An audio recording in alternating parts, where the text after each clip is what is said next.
My question is, I heard some teachers say that when you meditate, you experience some mental happiness, which is like what you get when you take some drugs.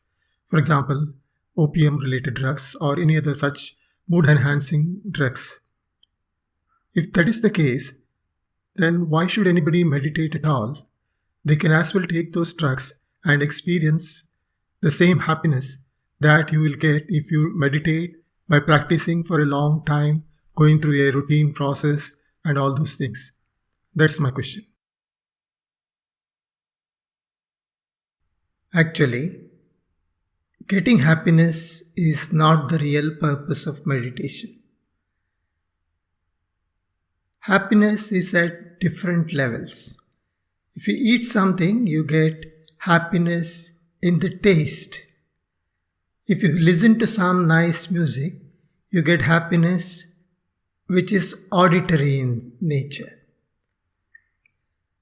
You can get happiness by solving some interesting puzzles which does not involve any of our senses, or it doesn't require an external input, but still you get happiness. That is the mental happiness. Now there is a higher level of happiness which neither involves the body nor the mind. It is at a higher level. That higher level of happiness is what you experience in the initial stages of meditation. Now compared to the happiness you get by taking drugs. By taking drugs, you consume some external input and that has effect on the brain, and the effect can be happiness for some time. The difference between this happiness and what the happiness you get in the initial stages of meditation is that the drug induced happiness is temporary, small duration. It is there as long as the chemical process induced by the drugs has effect on the brain. Moment that effect reduces, the happiness also vanishes. That's the first thing. That means it depends on an external object. Second thing is, the drugs may give you happiness momentarily, but it has long-term bad consequences. The long-term consequences can be you get addicted to the drugs. Body may develop some dependency on these drugs. You may not be able to concentrate on your routine normal life because of this addiction.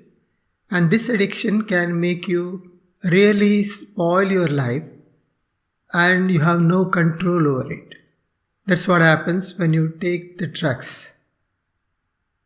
Third point is, the drugs have influence only on the person. The person becomes happy, but it doesn't have any effect on the society in general. Now compare this to the happiness you get by meditation. The happiness induced by meditation does not depend on external input.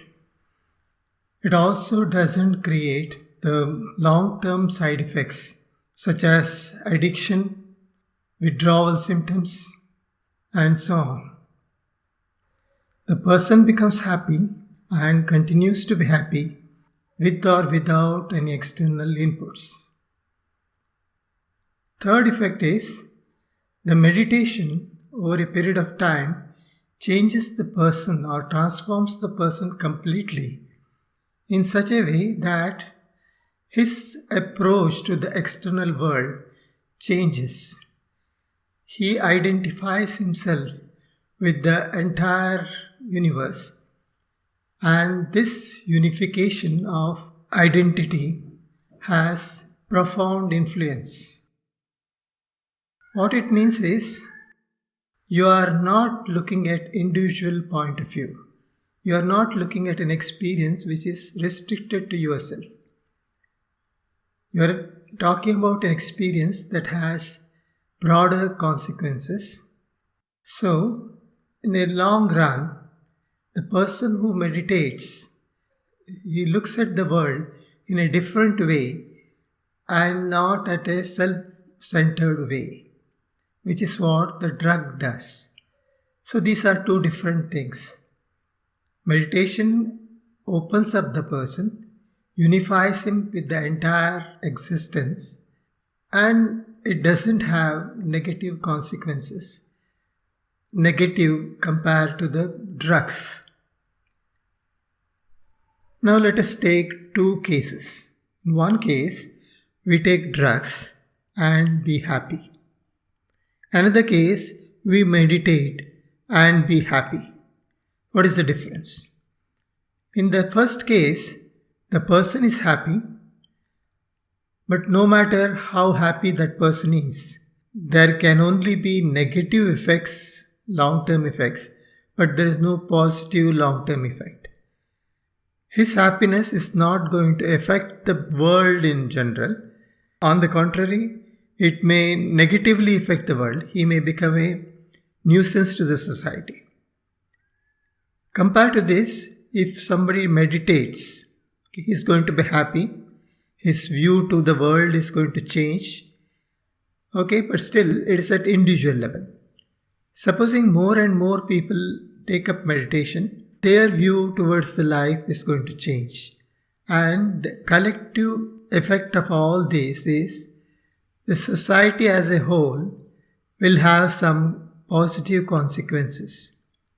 First thing is, the person who meditates is going to take more interest in the society in terms of uplifting the other people who may not be as privileged as himself.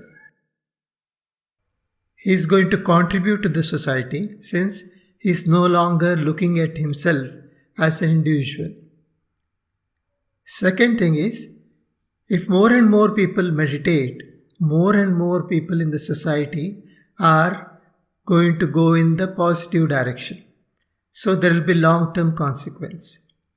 If we consider the end result or the main goal of this life is collective peaceful coexistence, then meditation has a chance to achieve that, whereas drugs don't do.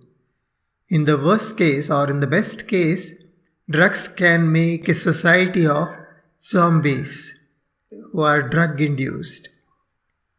But it can't do anything better than that.